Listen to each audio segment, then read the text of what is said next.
Hey, welcome, all my right thinkers. Thanks for tuning in to check out your boy, D-Funk.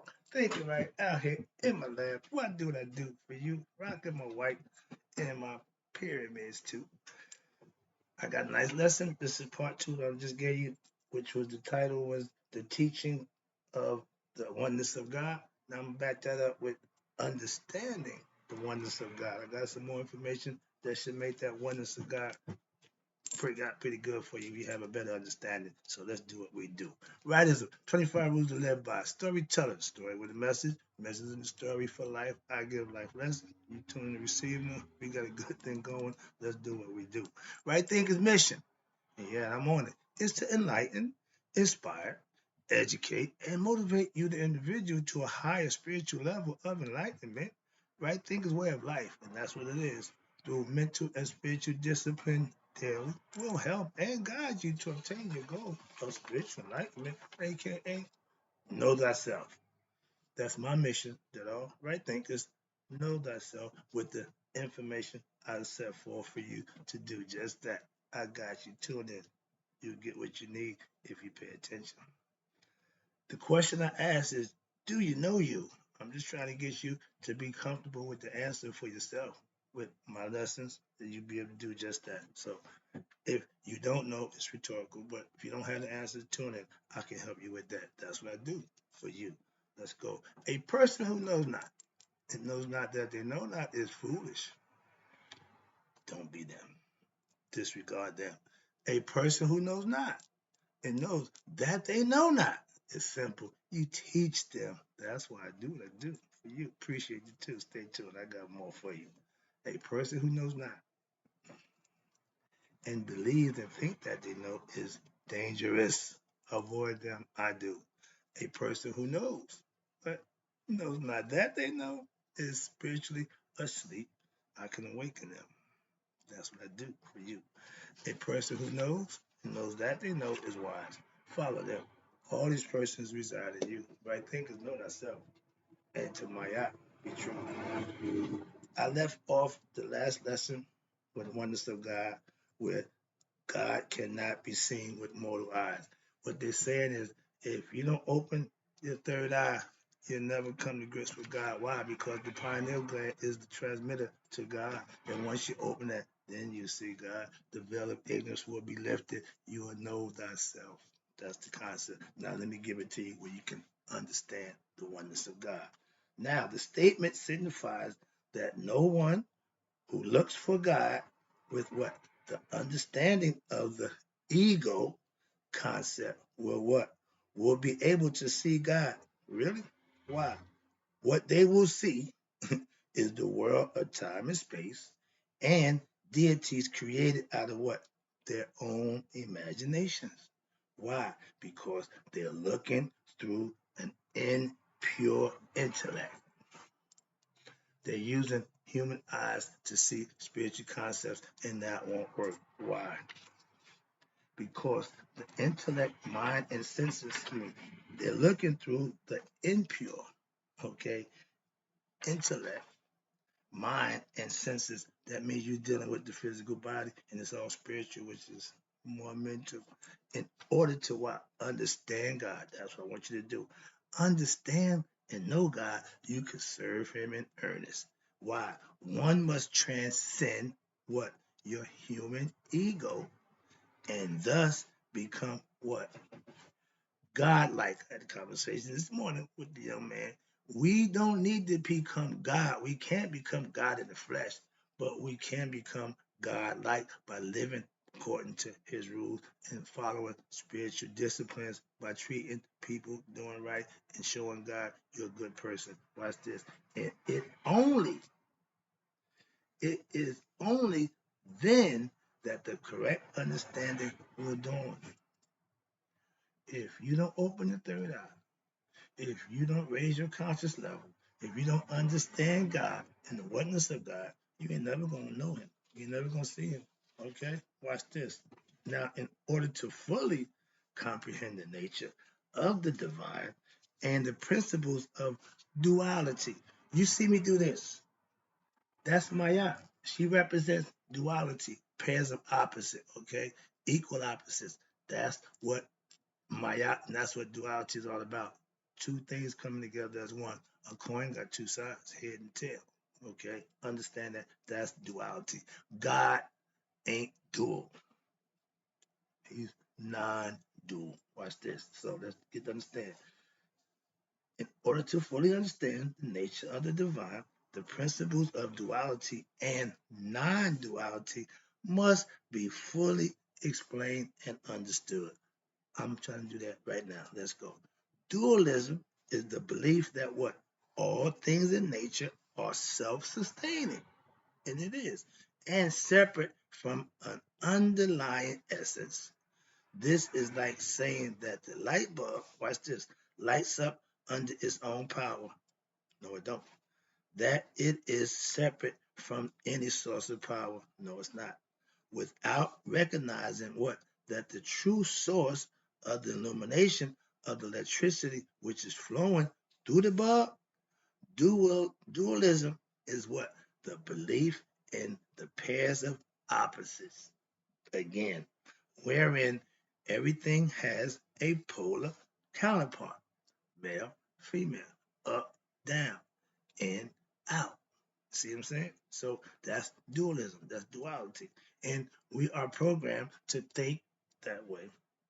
Getting ahead of the lesson. Slow down. Let the lesson play itself out. Sorry about that. But watch this now. For example, male, female, here, there, hot, cold, etc. You see where I'm going with that? Equal opposites.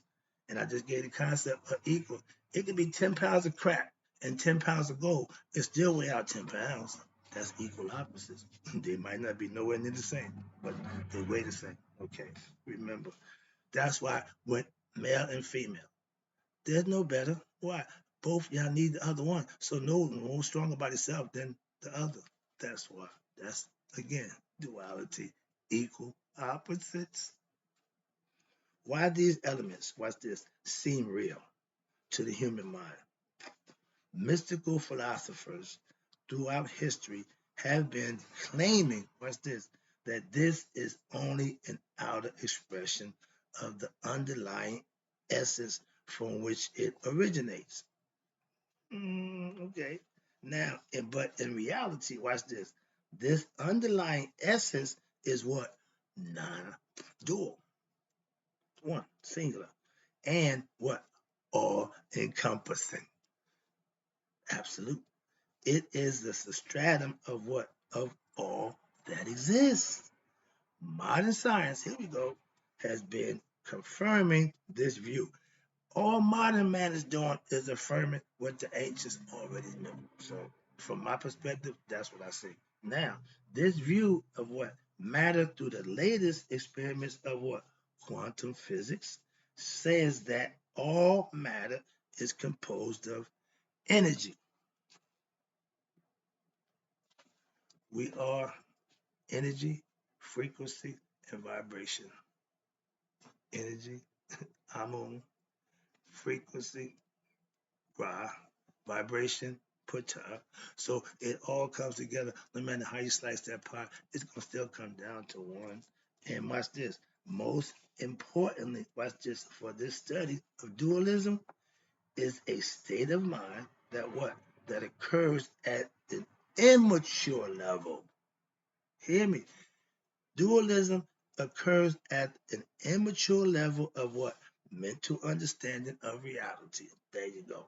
So through the study and daily practice of what? Mystical spiritual teachings, aka spiritual disciplines, dualism is replaced with what? Non-dualism and salvation, aka mystical understanding, having self-knowledge, knowing thyself. Then what? Bondage, the bondage of death are related to what? Dualism and egoism. Egoistic people are spiritual. So remember, they didn't edge God out. So they have no concept of God, afterlife. They think this is it. I got proof of that. So I've seen that happen in real life. But let's talk about dualism. Dualism in the human mind can what? lead to catastrophic events in human experience. What you mean?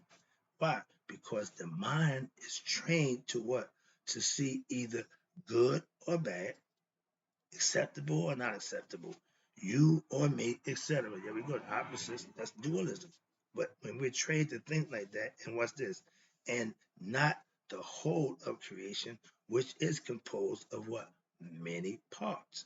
The attitudes of separation and exclusivism are exaggerated. When societal institutions such as, here we go, the church, rationalize and even sanction dualism, then what happens? Egoism, egoistic sentiments hold sway over the heart of human beings. We become egoistic. Watch this. Through the faith and the misunderstanding of the church concepts. Now, in this sense, dualism and egoism, what? They go hand in hand. Now, when universal love and humanity are replaced, when we take good people, replace them with bad people in high positions, we are going to suffer. As a Mason, we had separate lodges, then we had the Grand Lodge. If each lodge or every lodge, which lodge had a bad worship master, that lodge suffered. Okay. But if the order put in a bad grandmaster, the whole order will suffer. That's how it's done. And when you have egoism in place of spiritual people, watch this. Then it becomes possible to what? Excuse me.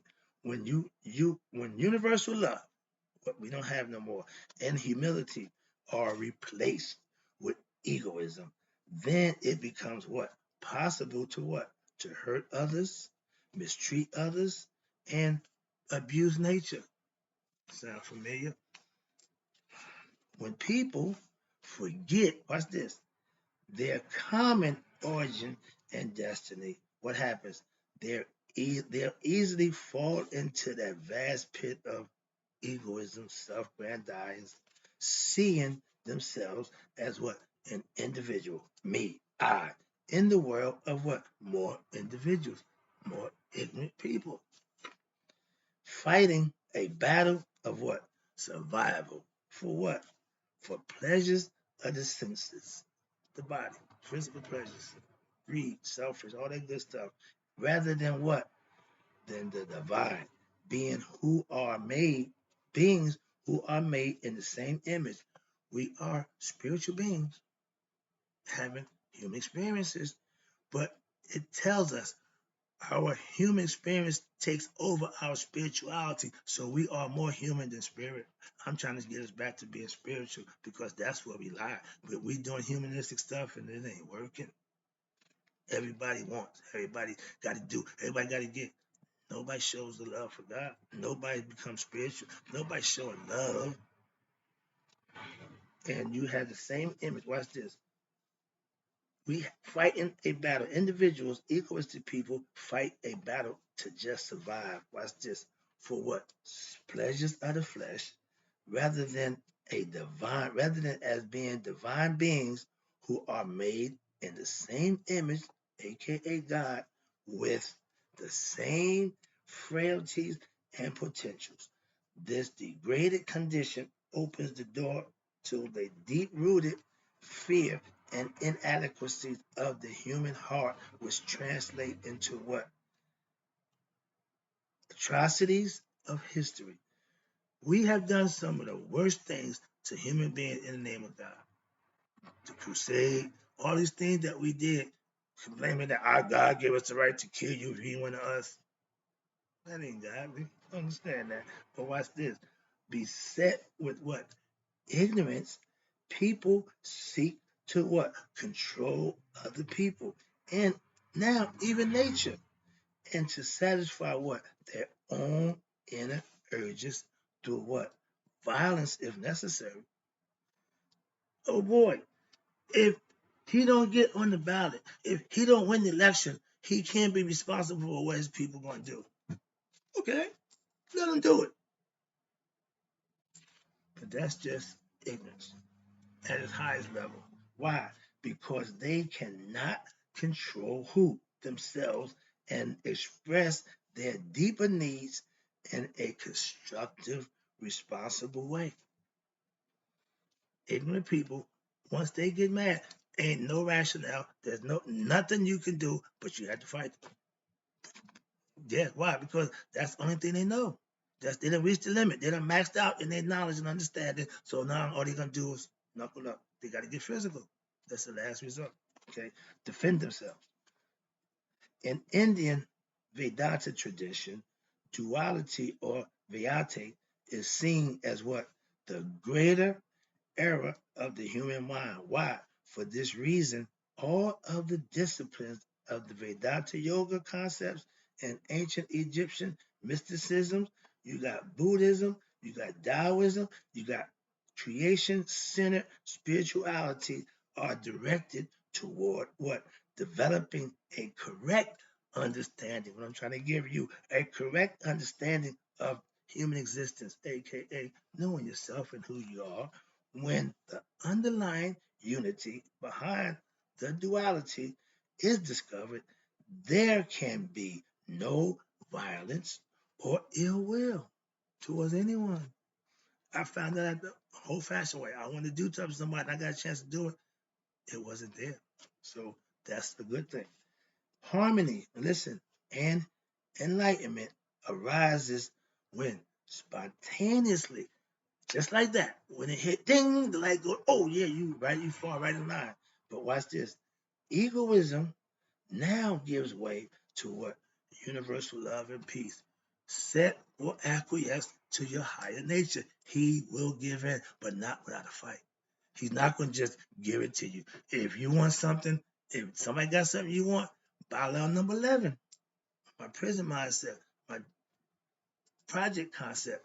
If you got something I want and you want to give it to me, I'm a gangster. I'm gonna take it. Simple as that. So I have to be a stick up man. If you have something I wanted, I'm going to take it. So that's the whole concept. But once I got better, I don't live like that. I don't think like that. Remember, it's all in the heart and how you think and how you feel and what you believe. That's what you're gonna act on. Let me wrap this up again. I got like time. Now let's talk about the legacy of non-dualism in ancient Egypt. Watch this.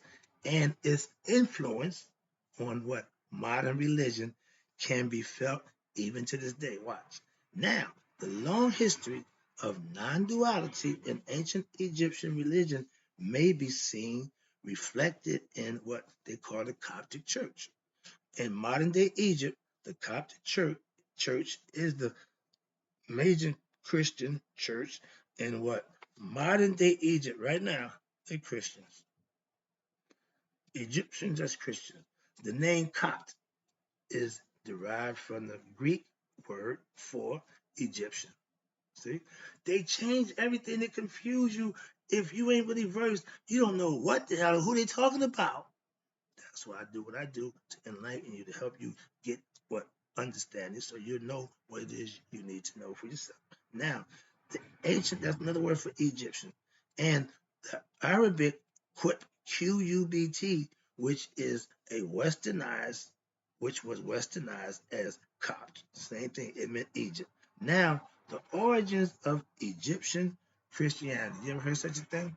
Did you know that was such a thing? Egyptian Christianity can be found in the Gnostic mystery schools, which developed in the Hermetic teachings of who? The Egyptian god Tahuti. Mm-hmm. In the period of in the period immediately preceding the Christian era. Hmm. Now these schools were engendered by the early Greek philosophers who what? Who studied where? Egyptian philosophy, and Alexander, my man will never call him great, Alexander the Conqueror, who conquered again Egypt. I didn't say he's great either. I don't give him that title either. Why? He don't deserve it. So I don't have to do it. So Alexander the Conqueror, I ain't gonna call him an idiot like my man do, but I ain't go that far. I'm not gonna embarrass him, but disrespect him. I just gonna praise him. I don't do that. So Alexander, who conquered Egypt, watch this, and sought to what? Establish a city of enlightenment. We already had it. You was in it. But he wanted his own, named after him. Ego. Watch this. Which would what? Bridge the East and the West. He wanted it all. The epitome of ego is being a conqueror. Why? You're ego driven to take over the control and run things. That's ego. Okay, nothing godly about that. Now, Alexander, watch this, knew from his early instructions by his teacher Aristotle, who went to what? Egypt, and was the source of most of ancient knowledge and the repository. He knew that Egypt was the ancient knowledge and early the repository, excuse me, and the repository of what? The world's greatest scholars and mystical philosophers. We already had them. We had the books. We had millions of stuff. Papyrus. We had the documents. He burned them all. Thus, the Greeks, under him, Alexander, sought to appropriate what? And adopt the ancient Egyptian traditions, which what? What they had learned from who? The previous, listen, from the previous 5 centuries. 5 centuries since the time of Thales, another Greek philosopher, the first recognized Greek philosopher. Well, yeah, this is what I do. So, yeah, trust me, I'm on this. Circa 700 BCE. So, we had this in 57 BCE and longer. That's 5 centuries long.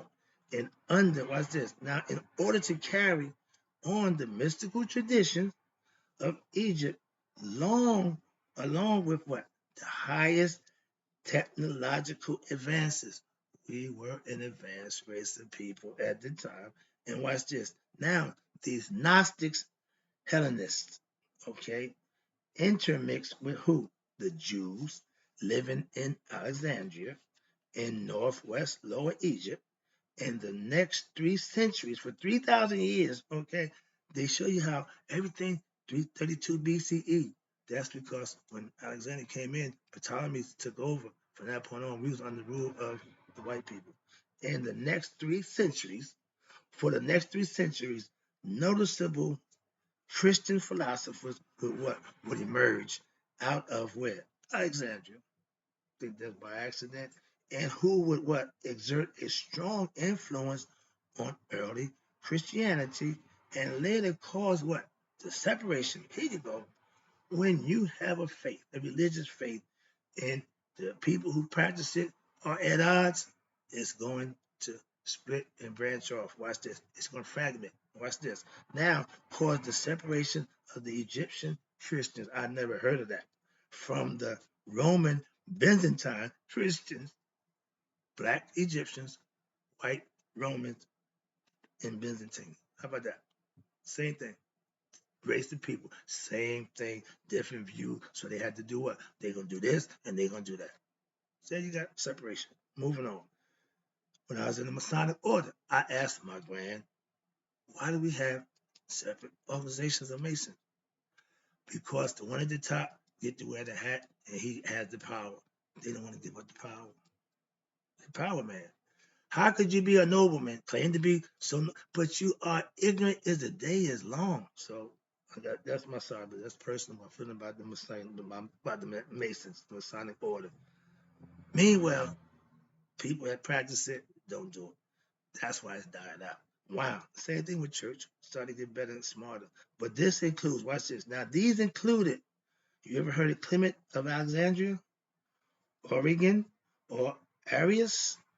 Ancient Egyptians who adopted Greek ideas, styles, and their culture. The debate, here you go, wrapping it up, taking it home. Okay, I'm getting in. The debate in the church over what? True understanding of who? Christ. They called it Christology, the study of Christ. That's what it is. Watch. And that led to what?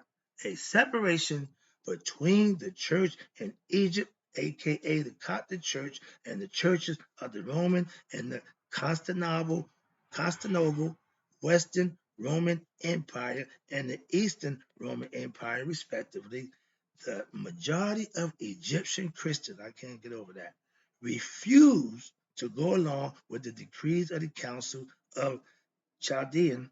Why? In 451 ACE, that defined what? The person of Jesus, the Christ, as being what? One and two, one and two natures. This was their concept. Listen to this. This doctrine of two natures seemed to imply the existence of two Christs. What? What? Pay attention. Listen. One being divine. Which one? If it's two of them. And the other being human. The yin spirit, the yang matter. They come together, they work simultaneously as one. You can't have one without the other. The yin can't yin by itself. The yang ain't yang by itself. They gotta go together. So you telling me God and man are separate? No, they come in one package. The spirit is inside, the body house the spirit. That's the temple of man. The physical body is God's temple. That's where He dwells inside us, conceptually, hopefully. Now, but they're saying you got one divine Jesus Christ and you got a human. I don't subscribe to that, and I'm sure my people didn't either. I agree with them. But watch this. The Egyptian Christians who refuse that nonsense, okay, and they said only one nature rather than two. It don't work that way. They told them that. They're not, oh, well, I missed the whole, okay, sorry, but I missed the whole idea. Who refused the council of Chaldean face charges on monopolism. Monopolism is what? Is the belief that Christ has only one nature. I'm with them. Monopolism, I'm with y'all, rather than two. I'm not doing the two. It is notable, watch this, that the Council of Chaldean, the dualistic view which they had was accepted, watch this, both where? In Constantinople and in Rome, but not in Egypt. Why do you think that is? If it's good for one, it should be good for all. And if it's just good for a few and not good for all, it ain't good. So your choice. Again, they made their decision. We not following that concept. You have the same right as humans. Nobody can't make you follow their perspective or their points of view. I don't twist your arm. I just enlighten you, give you what I think you need. You can make the decision on your own. And part I'm concerned, you make a damn good decision tuning in. I appreciate you. Let me wrap this up. Let's go. So watch this. Thus, we see that what? The dualistic view of Christ was developed, watch this, and promoted where? In Europe under the Roman Church in the Middle East, under the Church of Constantinople, aka Byzantine Empire, from 325 BCE. They've been calling the shots, and it was the Copts of what? Egypt, who sought to what? Uphold the non-dualistic view of Christ. Just one. We ain't doing two. No, we ain't falling for that. You can sell that to them. We ain't buying. That's the concept. And watch this. The dualistic view of Christ, which what? Reviewed him as an all-encompassing being, was absolutely divine, while at the same time expressing in a human form. That's spiritual beings having a human experience. We know that. This was due to what? The tradition of non-dualism, which what? The Egyptians of the early Christian era assimilated from the ancient Egyptian mystery school. They got it from us. They adopted it, they learned it, and they continued. They didn't sell out and say, well, okay, let's do it your way. Like the Jews, they claimed when they was put in slavery, they didn't want nothing but to keep their Sabbath day. That's all they ask. We're not going to celebrate on Sunday. We're not celebrating our God, Jehovah, on Sunday. And guess what? They got their way. How could a slave demand rights? I'm just saying, moving on. Now, the Coptic Church of Egypt was separated from Rome and Constantinople. And what happened? Set up its own pope. Watch this. Who was what? Who is to this day nominated by an electoral college of clergy and laity. The Coptic Church has what survived up to the present in Egypt. They are over, listen to this, 7 million Coptic Christians. I mean, Egypt Christians there today. And you have a 22 million in total throughout the world. It's a lot of Christians, a lot of followers of that concept. If it's done wrong for half of y'all, you take that number, split it in half. Why? The other half is wrong. Ain't but half of y'all right. So understand that. Which side you on? Just decide the factor. Now wrap it up. This is it. It is appropriate here to place non-duality, singular one God, in the context of what? Of world philosophies and religions. This will help you hopefully better understand my teachings and how it is being expressed even today in modern times. God is singular. I tell you at 11:11, I text it. At 1:11, I text it. So I keep it the way I know it to be, real. Hope you enjoyed the lesson. I'm out.